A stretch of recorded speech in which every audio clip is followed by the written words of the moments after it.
Thank you. Nothing like a poetry reading that makes you want to read poems by other people. So here's a poem of Anthony Hecht, who is a great poet, despite what people have been saying about him in the press. A friend of mine let me know that there was very nasty things said about Anthony Hecht in an English newspaper, that he was a second-rate poet, and that he wasn't as good as other poets to whom he is often compared. I don't think that's true. I think he's a very great poet, and I've got a poem here that I have read to some students recently, so if I repeat myself about it, then I apologize. In fact, I can see some of the students to whom I've read this and have commented about it before. But here I go again. Oh, and let's see if I can make this get bigger. That's not very big, is it? Bigger letters are coming in other things.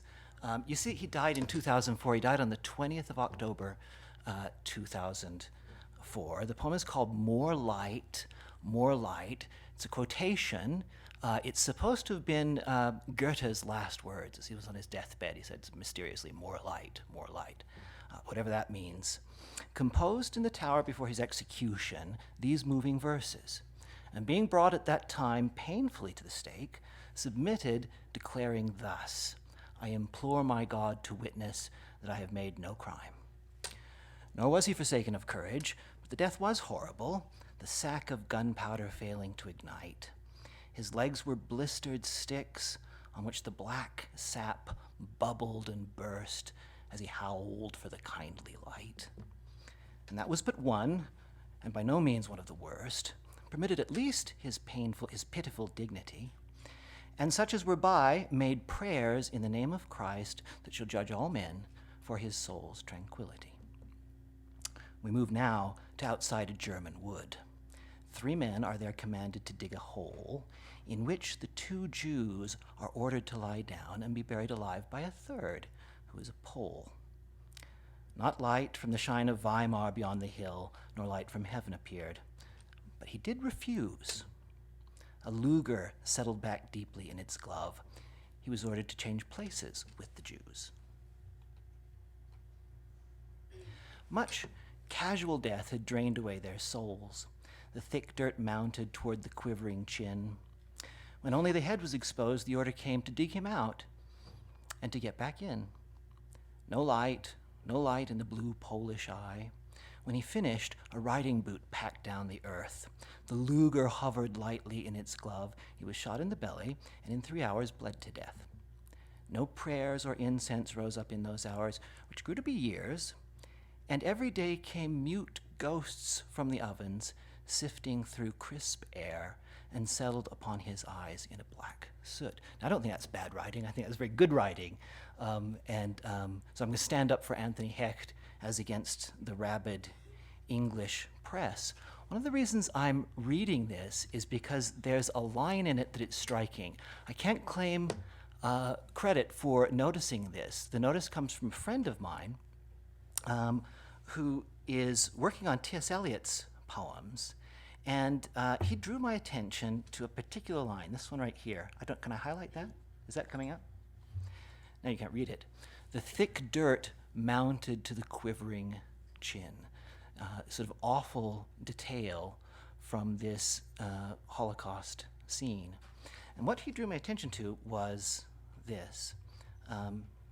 This passage from T.S. Eliot, from the love song of J. Alfred Prufrock. I'll just read this bit. And indeed there will be time to wonder, do I dare? And do I dare?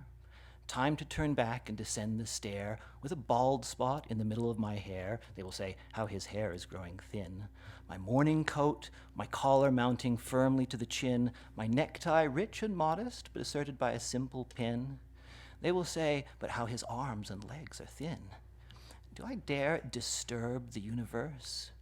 In a minute there is time for decisions and revisions which a minute will reverse. Now, reading that passage puts you in mind of the way that these words of T.S. Eliot, and I'm thinking specifically of this line, my morning coat, my collar mounting firmly to the chin, must have come to the mind of Anthony Hecht when he was writing his poem about the Holocaust. Because in that scene where the unfortunate person is buried in the ground, the phrase is, the thick dirt mounted toward the quivering chin. My collar mounting firmly to the chin. what I see in this is the words of T.S. Eliot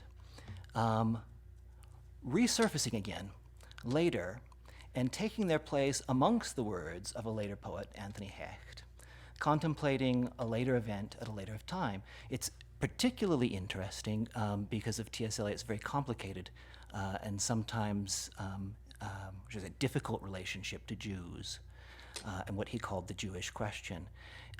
So I'm interested in that. I'm interested in the way that other people's words resurface in later people's poems and retain some of the life that they had, but take on a new life in the new words. Anthony Hecht was particularly good about this. I'll give you another instance before I move on to poems of my own, descend into poems of my own. This is a prose translation of a Latin poem by Horace the Great. You can come in. That's Jane. You can come in. The greatest lyric poet that I know of, who wrote the greatest collection of lyric poems of all time. And this is a poem about a girl. Her name is Pyrrha. She's drop dead gorgeous. She has this habit of going through boys rather frequently. She changes them like you and I change our socks. The author of the poem, Horace, had been the most recent girl that Pyrrha had had, and she's now dispensed of him and gone on to someone rather younger. And Horace is now speaking to her saying, "Oh, who's this new boyfriend that you've got?" He's probably thinking that he's really quite the man for having landed you. Little does he know what you're going to do to him, when Hurricane Pyrrha hits him. This is what he says. "Pyrrha, what slender youngster, soaked with perfume, holds you in his arms, lying on a heap of roses in a delightful grotto?" This is what the Romans did. "For whom are you tying up your flaxen hair, so simple, so elegant? Too bad for him. Many a time will he weep at your fickle loyalty and his change of luck, gazing in naive astonishment at the sea whipped up by dark winds. Now the trusting lad enjoys your golden charms, hoping that you will always be available, always affectionate, unaware as he is of the breeze's treachery. Think of the poor wretches, fascinated by your shimmer, with no experience of what you're like. As for me, a votive tablet on this temple wall records that I have dedicated my drenched clothes to the deity who rules the sea. I've thanked the gods for saving me from being shipwrecked on you," and so forth. That's the poem, or translation of the poem. In Latin, you see the translator is Niall Rudd. And this is what Anthony Hecht did with this. And tell me if you think he's a bad poet. He calls this an old malediction. It's from 1980. "What well-heeled knucklehead, straight from the unisex hairstylist and bathed in Russian leather, dallies with you these late summer days, Pyrrha, in your expensive sublet? For whom do you slip into something simple by, say, Gucci? The more fool he who has mapped out for himself the saline latitudes of incontinent grief. Dazzled though he be, poor dope, the golden looks your locks fetched up out of a bottle of Clairol, he will know when the wind changes, the smooth sailing is done for, when the breakers wallop him broadside, when he's rudderless, dismasted, thoroughly swamped in that mindless riptide that got the best of me once, when I ventured on your deeps, Piranha." So then her name is transferred from Pyrrha to Piranha. And that's good writing, and you can say that it's Horace, yes, but it's also Anthony Hecht. It's both of them, and it's an example of the kind of poetry that can be produced when you allow other people's voices into your own writing. And people said, don't read anything from your last book of poems, read something new. And so I thought, all right. So I was rummaging through the loose leaves, trying to make sense of it. It occurred to me that on almost every page, something similar is going on. Nowhere near as good, but something similar in that there are other voices speaking through. And so if there's a common thread running through these poems that I'm going to read, it would be that I will lift the veil on some of those and keep the veil drawn on others. So let's see how this goes. Oh, I can do this clicky bit. Here's the first poem of mine. Can you read that? I hate reading poems aloud, into the air. I didn't write poems to be heard only, but also to be seen. I think of how much you lose when you can't see the shape of the poem, and the rhymes, they get submerged, and the consolation of knowing how long it is to the end. All those things disappear when you're at the mercy of someone reading the poems aloud, and that sort of thing. This is a poem that hasn't come out, by the way. Most of these poems have come out in one form or another. This is going to be in the Yale Review, and it was supposed to have come out by now, but the editor decided to do a special year-long series, 4 issues of the Yale Review, which would be barred to anyone who didn't have some connection with Yale University. And I have no connection with Yale University, so I've been bumped down for a whole year before it comes in. So this is a poem. It's called Nightjar. You know what a nightjar is? It's a bird. It's a bird. And I think that just about everything I've got in the poem is literally true. The bird is called a nightjar. It does chirr. It does hawk for moths. It does strangely build its nest lengthwise along the branch of a tree rather than crosswise, as other birds do. And what else? Oh, yes. As you see at the end, what a nightjar does. This is very strange. It lays eggs in ruts that it digs out with its feet. What else? It digs out in the ground, and it lays the eggs at night, so that people who wake up in the morning come and they see these little ruts in the ground with eggs in them. So I think everything about what I say about the nightjar is true. Nightjar. And if I shrink to drain your flask of pitch, call you dusk feather, call you nightjar, up and chirr then, up and hawk for moths. Come morning, not crosswise as others do, but flush along some branch you'll stretch. To nut dun mottle, to bracken strew, match your plumage. Reward no twitcher with so ever a twitch. Lapsed creed you toast of no vintage, you draught of afterthought tipped pinging into the butt, nightjar. Shallow in those ruts you scored by the footpath, your paired, bald eggs will baffle in the sun the toddler tomorrow and the toddler's mother.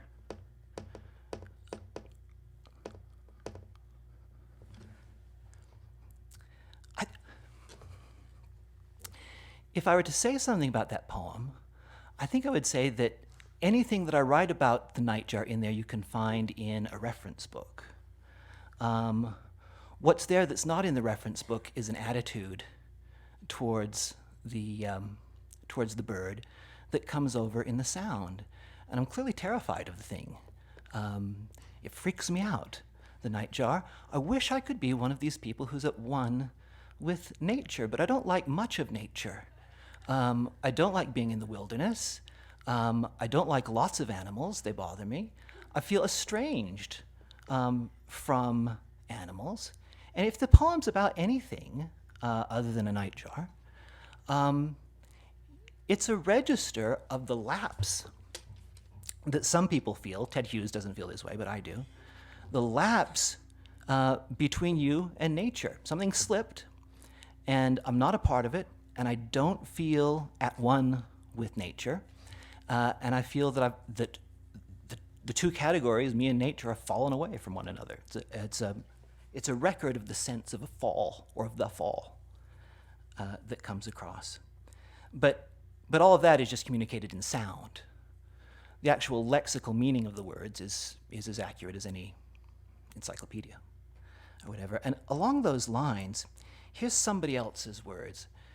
These are Virgil's words. He wrote a wonderful collection of poems called the Eclogues, which means selected poems. This is from the 4th selected poem. I've translated it from Latin into English. Do you have $1?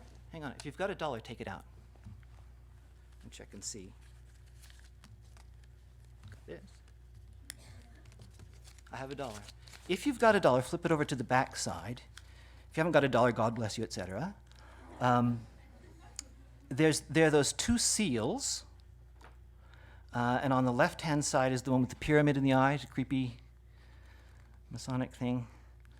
And underneath it is something written in Latin. It says, Novus Order Seclorum. That's a quotation from this very poem that I'm reading from. It's by Virgil. It's the fourth eclogue. Novus ordo seclorum means a new order of the ages. And what Virgil meant was there was a little baby who was about to be born. He knew a woman who was about to give birth. This is in the last century BC. And he had a feeling that this baby was going to be great and that this baby would change the world and that the lamb would lie down with the lion and that world peace would occur. And so he wrote a poem celebrating the imminent birth of this baby and the new age that it would usher in. After Virgil's death, Christians looked at this poem and took it as a pagan sort of anticipation of the birth of Christ, because Christ would actually be born a few years after this poem was written. But what seizes me about it is a similar sense of fall and a longing for a reuniting of the elements of nature that have been sundered for one another, or whatever. So this is just a snippet of it. Can I read it? He's addressing the child that has not yet been born. He says, "As for you, child, earth, touched no longer by any plow, will send her first fruits scattering at your feet. Ivy everywhere through foxglove meandering. Everywhere Egypt's beans running wild through acanthus laughter thronged. Their swelling teats to be milked, goats will freely put forward. Cattle at hulking lions will bat no eye, serpents will perish too the noxious weed whose harmless look belies venom within. But everywhere will bloom orient spices, no longer rare. And come the time when you learn to read the annals of the great, when you read the chapter your father added to the book of valor and know what valor is, then corn, first here, then there, will burnish any old patch of land all golden. Untended brambles will be hung ruddy with grapes, and oaks exude through tough bark dewy beads of honey. But still, some hint of the ancient corruption will fester, egging men to hazard seas in ships, hem towns with battlements, and to open wounds in the countryside with iron harrows. That's when some new Tiphys will appear, helming a second ship, a second Argos, aboard her a crew of buccaneering Bronze Age heroes, gung-ho. And that will mean war. War will be back for a season, some fresh Achilles slouching off to bring down a second Troy. But then, when the fullness of time has made you a man, merchants will call a truce to crisscrossing the deep. Tall pines gutted no more to make ships loaded with merchandise endlessly shifted. Itself each land will overflow, its want supplied homegrown. No more the soil buckling behind the plow, no more vineyards wincing at the pruner's knife. Even the burly plowman eases his oxen out of the yoke, and off they amble.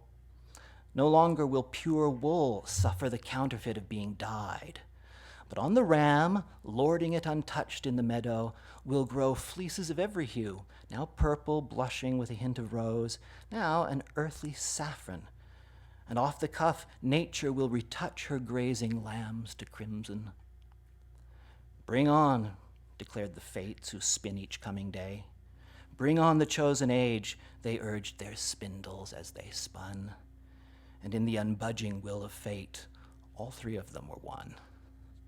And I would link that Virgil's poem with the poem that I read before. And what they have in common is an apprehension of a sense of a fall and some kind of longing for the end of a fall. Along the same lines, here's this poem called The Sugar Maples.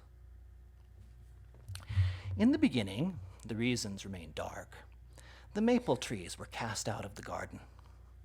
Pliant once and spry, their lithe green bark tanned to nubby russet.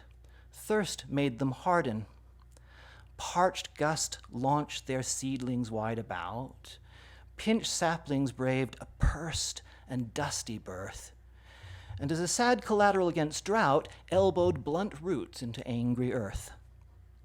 That was how they tapped the sunken cells that harbor all the burrowers underground, refugees from some distant somewhere else, another world, an underworld, a wound. There was the Cranach, clawed and shivering with razor bristles. There was bluff and blind Baldrum, purling voice seductive low. Slender and smooth and glowing at each end, poisonous Splee, or digging with one toe, delving Pendergrath.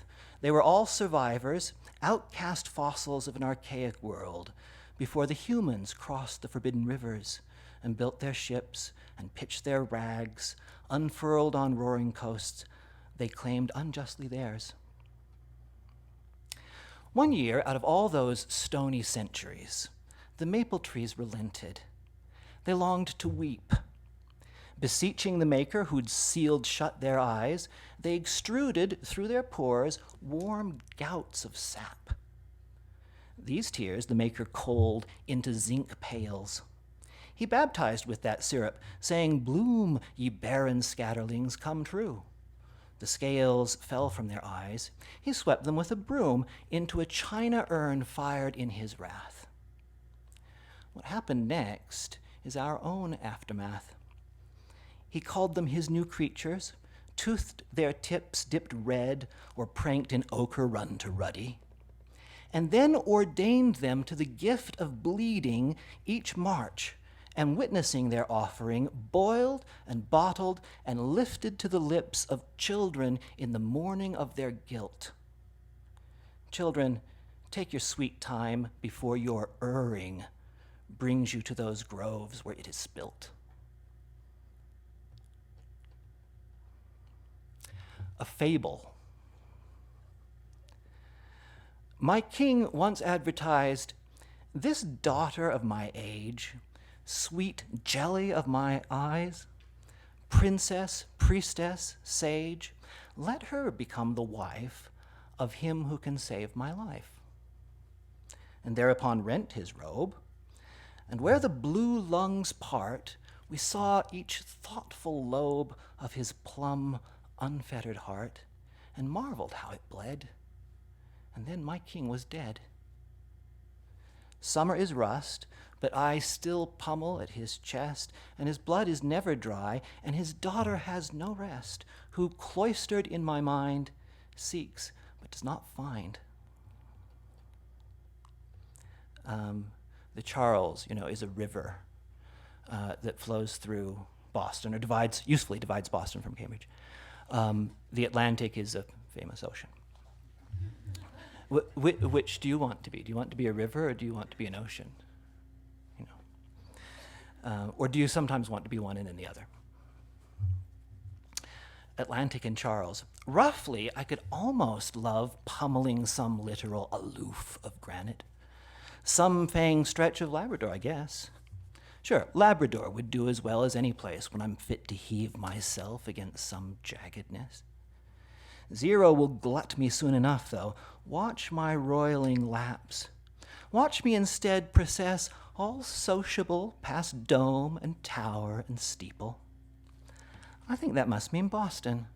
And Boston people could hardly bother to grudge me there, or notice that I carry on my back their barges, their dreck, their ribbon atmosphere refracted, and all their thoughts traffic like contrail on frayed contrail overcrossed.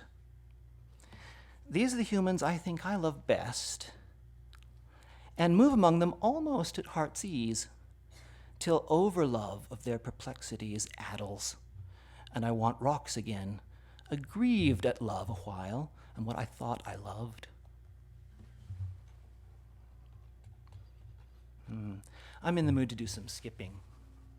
Let's do some skipping. Yeah, skip that, skip that, skip that. I could read that. Should I try that? I'll try that. A Fountain in the Woods. I made this poem in honor of those hands that built a fountain by the wooded track I scrambled up. At first it took me back. Had it been waiting for me? Sandstone bands, trawl work, and some rudely elegant bevels along the lectern where I bent to let the arched jet graze my lips. There's some expectancy was rooted to the place. that knew we'd know each other when I came. It knew I'd bring some grievance for the broaching. The mystery of that charity was this: to pause, to bend, to drink was like approaching a sphinx who knew my question and supplied her slaking answer and gave me back my stride. That's a poem about getting a drink of water. There are some poems I've noticed that are cropping up on my desk and in my drawers, the desk drawers, that bear some relation to other people's poems, Latin and Greek poems. Here is another translation of a poem of Horace's. It's not the whole thing, it's bits of it. There's a mountain just outside of Rome called Soracte. And in the wintertime, it sometimes gets a cap of snow. Horace is looking out the window and seeing Mount Soracte, and then addressing his young friend. Horace is not young, his friend is. And bits of it go like this. Do you see how Soracte stands there shining with its blanket of deep snow? How the straining woods no longer support their burden, and the streams have been halted by the sharp grip of ice? Thaw the cold by piling logs generously on the hearth, Thaliarchus. Avoid asking what will happen tomorrow.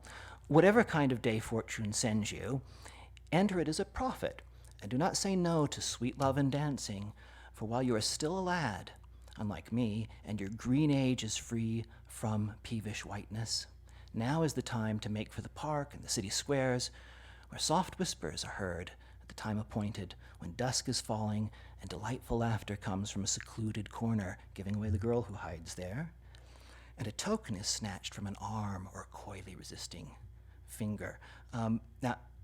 Somewhere along the line, I felt I could do something with that, and so this is it. I do have a son called James. I don't write about my own life, but I do have a son called James, and for future reference, I have a wife called Sandy. So I've called this poem after the Latin (1). So James, you see that crusty scab atop the crown of Knobscot Hill? That's all that's left of snowfall that at Christmas time we thrilled to and felt our spirits rising with every inch it rose. There's something else. You couldn't feel this way, James, but I did. For me, the snowflakes fell as hours and minutes. I felt in each one of them lapsing grains of sand pinched in an hourglass waist. I'm telling you, I feel you slipping. I am slipping, I should say. These quicksand decades, for you that's a lifetime, pull me away from you, who pull me by the sleeve, towards the door that opens on March's thaw, and plead for me to throw a baseball in a soft arc for your bat to translate into a sailing, whistling flash. You're right. What does it matter where such brightness falls? Forget what I've been saying. Somewhere, maybe not far from here, in pigtails, she catches spring's first sunlight on her cheek, the girl you'll marry 15 years from now, pretending not to flirt with boys who, though she's exactly their age, feel younger. I don't know. I mean, I don't want to write about myself directly, and it just helps if I get somebody else involved. Do you know what I mean? So if I can get you to believe that I'm translating Horace's poem, then maybe it will open up a way for me to open up a little bit. I'm reticent. It's hard for me to say that. After the Latin (4 brackets). This is from another ode of Horace's, whose original I won't go into. Plucked this morning from Knobscot Hill's pitched ridges, I transplant you, sapling fir, guardian of this new house, roots newly matched to ours. Be here 30 years on, the day I'm slated to sign mortgage's last check, when all the grown children revisit, and beneath you pine, dandle their own. Actually had to sell that house, so I never got round to mortgage's last check. There's a snippet from another one of Horace's. Oh, actually, this is the whole snippet. This is the whole poem. It's a poem in which he says, I'm a very simple person and I don't like finery. I don't like fancy things. I dislike Persian frippery, my boy. he says to his slave. I do not care for gardens tied with linden bast. Don't go looking for a place where the late rose lingers. Where shall we have a picnic? Oh, I don't. Let's find a place where the last rose of summer is. But no, let's just get a picnic table, he's saying. Please don't go to the trouble of adding anything to plain myrtle. Myrtle is entirely suitable for you as a servant and for me as I sit drinking beneath the thick vine leaves. So I translated that poem like this. After the Latin 5. Cathedral ceiling, vaulting or vaunting above flat screen plasma and 100-channeled console, two-income childless, prenup, thin consolation. Not displeasing, no McMansion in sight, or bistro called Avanti. Scatter of children, me in the kitchen doing the dishes, you dipping deep in a novel.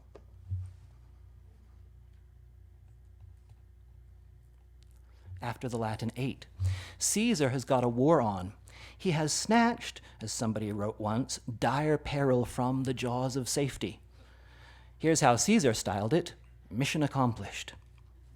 Well, this calls for celebration. Sandy, put up your hair that way you do and light the twilight candles while I telephone for takeaway curry. And if the delivery boy arrives an hour late, don't worry, I won't slam the kid. I've mellowed since the days I used to rage at Clinton in office.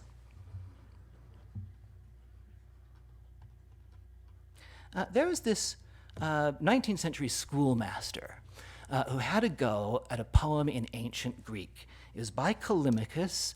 The poem it laments the death of his fellow poet friend, and the poem says, I'm so sorry to hear that you've died. Didn't we have good times when we were together? But at least your poems are not dead. They go on forever. And he called the poems nightingales. So he said, your poems, nightingales, are singing on forever. And as I say, in the 19th century, this man named William Corey translated the poem, became famous, so famous that people thought it was an original poem. And here it is. They told me, Heraclitus, they told me you were dead. They brought me bitter news to hear and bitter tears to shed. I wept as I remembered how often you and I had tired the sun with talking and sent him down the sky. And now that thou art lying, my dear old carrion guest, a handful of gray ashes long, long ago at rest, still are thy pleasant voices, thy nightingales, his poems, awake. For death he taketh all, but them he cannot take. And I thought, there's something about me that can't take this. It's a little bit too chirpy and a little bit too sing-songy and doesn't correspond to some of the kind of density that you get in the original Greek. So I thought I'd have a go. You want to see? Okay. I called it After the Greek. Somebody thoughtless dropped your name. Such a shame about Heraclitus, and so young. I bit my tongue, but hot tears came. Mind's inward screen hosted a scrum of flashbacks, long, late-teen bull sessions, bulldozing through politics, parties, metaphor, rhythm, pun, and punishment, till we'd talked the sun out of his sky. But you, friend long gone to dust, you're still in touch. Your poems, those living nightingales, still feel heat of the sun and moonshine. Their songs peal forever silvery beyond the all-devourer's clutch. There is not only the way that other people's poems can enter into your poems, is the way that other people's prose can. You don't want to be like Helen Vendler, who loudly proclaims that she doesn't read any novels because all she does is poetry and that sort of thing. What kind of poet only reads poetry and not novels? And there's this lovely final passage to Middlemarch, which you all know, that I think has gone into the poem that I'm going to read after it. Is it Dorothea, the heroine that he has in mind? She wanted to do great things in the world, but she just lived in too small a town ever to do famous or great things. If she'd been born into a different time, she would have been a famous saint or a great crusader for truth and justice. But she lived in a hick town in the middle of England. And so whatever good she did in the world got no acclaim at all. And she lived a life that no one knew about. And George Eliot simply wants to say at the end of the novel that that civilization is built on such people, people who will never be famous, who might perfectly well have been famous if the situation had been different. And he says of her, her finely touched spirit had still its fine issues, though they were not widely visible. Her full nature, like that river of which Cyrus broke the strength, spent itself in channels which had no great name on earth. But the effect of her being on those around her was incalculably diffusive. For the growing good of the world is partly dependent on unhistorical acts. And is that a little baby?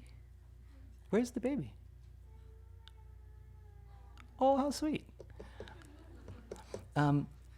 What was I saying? I forgot. Oh, I'm in the middle of this. But the effect of her being on those around her was incalculably diffusive, as I think the effect of poets who come before you is diffusive. You know, it flows down to you and diffuses itself in your own things. For the growing good of the world is partly dependent on unhistoric acts, and that things are not so ill with you and me as they might have been is half owing to the number who lived faithfully a hidden life and rest in unvisited tombs. As a great passage of prose. And you'll see some of those words come up again in the poem. I should also mention that the poem I'm about to read is called The Crossword, and it involves the best crossword puzzle clue I've ever seen, which I've included. It was 5 across, and the clue was, do in a prominent figure. And so I remember thinking about it endlessly, thinking, okay, assassinate, you know, anything like that, do in a prominent figure. And I didn't get it and had to wait till the next day to discover that the answer was idol. Do you get it? An idol is a prominent figure, and the middle 2 letters are D-O, do. So do in a prominent figure. Okay, yes. This is a poem called The Crossword. And by the way, I haven't sent this out because I can't imagine anyone wanting to print it. It's just too strange. Can I just point out something? Can I just go to the end first? Are you like me? You always like to go to the end of the book or see the movie in reverse, so forth. It turns out that the man speaking the poem is on his deathbed. I'm only saying, I'm not meaning to condescend. It's just that when you're at a poetry reading like this, you don't have time to sit and work out the poem. Do you know what I mean? And you wish that the poet would just simply explain the thing. The man who is speaking this poem is on his deathbed, and it turns out that he's talking to his son. And he says, he's saying, essentially, I had a chance when I was young to really make it big and to really cut a figure in the world. And I had to make an instant decision, and that has taken me down a different road that led me to your mother, and that led me to you, and away from fame. And I'm glad I took that road, I think. The Crossword. What are you doing, O Lord of Commerce, here in this second-class railway carriage from New York to Boston, O Lord of Commerce? Why not in first class? One meets a far better caliber person here in this second-class railway carriage, and the savings and fare have paid for this handsome bottle of whiskey. What is that paper, O Lord of Commerce, to which you apply your fountain pen darting? A lacquered Dunhill, O Lord of Commerce, unless I'm mistaken. It is the Times, which I've turned to the crossword here in this second-class railway carriage. An emptiness swallows me inwardly daily till I have solved it. Why then those furrows, O Lord of Commerce, such noble unease corrugating your pate? What riddle diverts you, O Lord of Commerce, so to abstraction? It is this clue that resists all solution. 12 across, do in a popular figure. 4 letters here in this second-class carriage, yet they elude me. Far be it from me, O Lord of Commerce, to mention that aureate bovine confection so vexing to Moses, O Lord of Commerce, from Sinai descending. That's it. I blindly went seeking here in this second-class railway carriage. Boy, you descend from cryptography's Sinai with tablets of fire. I am prepared as a pledge of your genius here in this second-class railway carriage, without conditions, to take you on board as a junior trainee at Lumley and Lowe, that lucrative fixture in which, and I think this no secret, I hold no minority interest. There'll be an office and handsome expenses. So, if you'll pardon confounding of figures, boy, in this second-class railway. And since that exchange now, some 40 summers have curved out of sight, like so many trains leaving, and one of them bore off that Lord of Commerce. And any day now, another one lurches and trundles me off. And yes, you've worked out that young man in the carriage. Myself, later on to become your own father, squarely rejected that offer, not least for that troubling word, idle, and chose you instead, and your mother, a hidden life, unhistorical acts, mentionless in the Times. And I regret it now and again, which is why I am clinging to you, though it hurts to sit upright, and trusting one does meet in a second-class railway carriage a better caliber person. I just don't think anyone will publish that. Hang on. 10 minutes, 15 loosely interpreted. You want some Valentine's Day poems? Because one of the things I've been surprised to discover among those loose leaves is that I am just, I'm just in love with someone. And I'm surprised at the number of love poems that have crept up. And I'll just whiz right through them. You ready?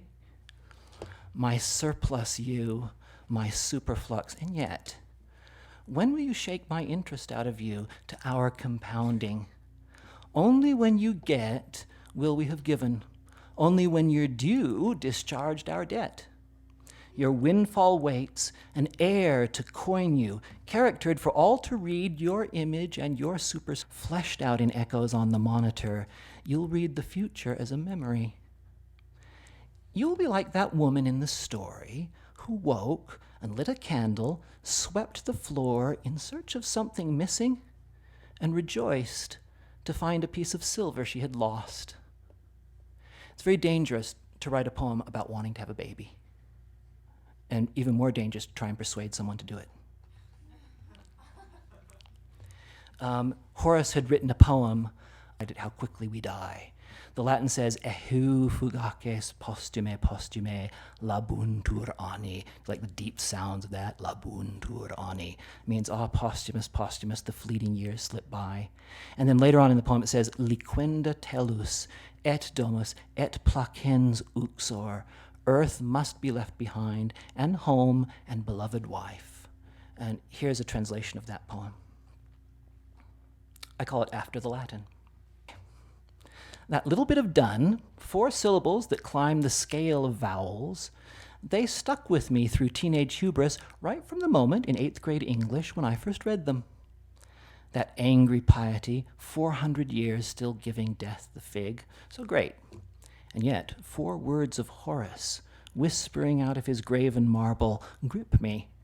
Eheu fugaces posthume posthume. It's that trailing of bruised U's, those plosive P's, the frictive drag. Roughly, how fast they slip away, posthumous, however hard we try to stay them, our slick ears. And though I'm holding with Donne, and say the triumph does lie at last with death, I'd have you know, Sandy, if I could say it without alarm, I feel our pinched craft slip and glide you hour by hour a little further from me, towards that moment, as Horace wrote, liquenda tellus et domus et placens uxor. You leave it all behind.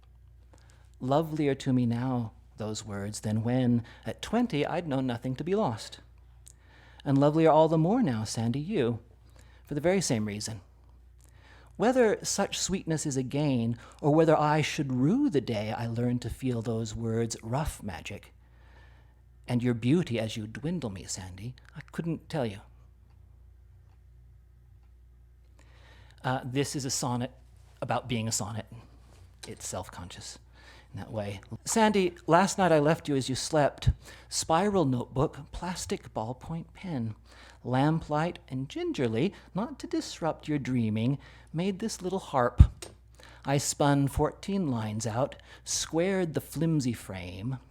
Not much, I know, but now it's made, there's hope that when some other age of man has come, one of the digging breed will pick it up, pluck it, and say, it makes an antique sound. About the one who made it, not a trace survives. Time has put down his Sandy. What mix she must have been of grace and sass that drove him to boast to us that she was his. This one is called After the Latin. I envy that ancient poet, Horace, fat, according to his own account, and bald, but svelte enough to pull off this great coup, an ode to Venus. So can a Christian envy pagans? Yes, we have a history along those, where brooding has her temple. Come down to me. This one is called After the Latin. Say it has disconcerted me, this spate, eros redux in high middle age. Anyone would think I'm mimicking the old Horatian trope, but there's a reason late Yeats wondered at the vim that goaded the dying animal, or even Philip Roth, whose midlife brio I'd thought mere perversion. Tell me it was perversion, or a stunt to guarantee the sales you need to get dress you, Venus? Whether it's to thank your ladyship for late unlooked-for grace, or plead with you to call a truce to war and beg you to unstring me, you tell me. John Donne has got a wonderful poem, Elegy to His Mistress Going to Bed, which includes the following lines: "Oh, my America, my newfound land." He's talking about his girlfriend. "Oh, my America, my newfound land, my kingdom safeliest when with one man manned am I in this discovering thee." Be careful with that discovering. Done I'd thought that freshness of arrival, love's coming, I mean. Love, long come to leaf, now tuned its toothed and dactyled brittleness to shivering for all its varnished gold. The expected turn, I'd thought those maple syrup bottles now flying off the shelves in Bennington and Stowe, they underwrite New Yorker tourist tropes, that growing old means ripening to decant. The end is near, but no. Old love runs on to an America, a new-found land, to Puritans warmed in Indian summer, Thanksgiving superflux of hush and press, where ripeness sighs and lets green rushes come. And you notice the line from Donne cropping up, but also I've given you in the first ride a little nod of the head to my source, Donne. Just two more, is that all right? Horace has got the most beautiful love poem ever written, No One Can Hold Me. In old age, he says to a woman that he's wooing, "Age jam meorum finis amorum, non eniam post hac alia calebo femina, condisce modos, amanda voce quos redas, minuentur ater, carmine curae." So come now, last of my loves, for after this, I will feel no ardor for any other woman. Learn some tunes that you can sing to me with your lovely voice. Black thoughts will be lightened by song. He hasn't got much time to live. The Latin, atrae means black, and curae means worries, and carmine means song. And Horace has contrived to make worries the last word in the poem, although that doesn't come across except in the Latin. Here's my translation of the same. I call it After the Latin. There is a table booked in both our names, Sandy, at this burnt end of the year. In a timbered ingle of the wayside inn, hard by the fire, to twist, you bring the final touch of winter rose to your pursed lips, and for the umpteenth time apply the test of sitting for your portrait in the mirror, and for the umpteenth time you pass. Just now, there's bustling in the kitchens of the inn. Trolleys in tow, platoons of waiters, Sudbury boys in white aprons, heft pressed linen with a snap above oak tables, deal out pewter plates and pewter cups, while picking out the counterpoint, cradling flames they stoop, then lift to touch to candle, then sconce. From pondering ovens rolls a savory rumor of quail spiraling on their spits. Glow and scent and scuttle recombine, the inn awaits. And if you ask what's the occasion, not our anniversary, nobody's birthday, so why this unlooked-for warmth amid midwinter snow? It's this. I want you back. Just it.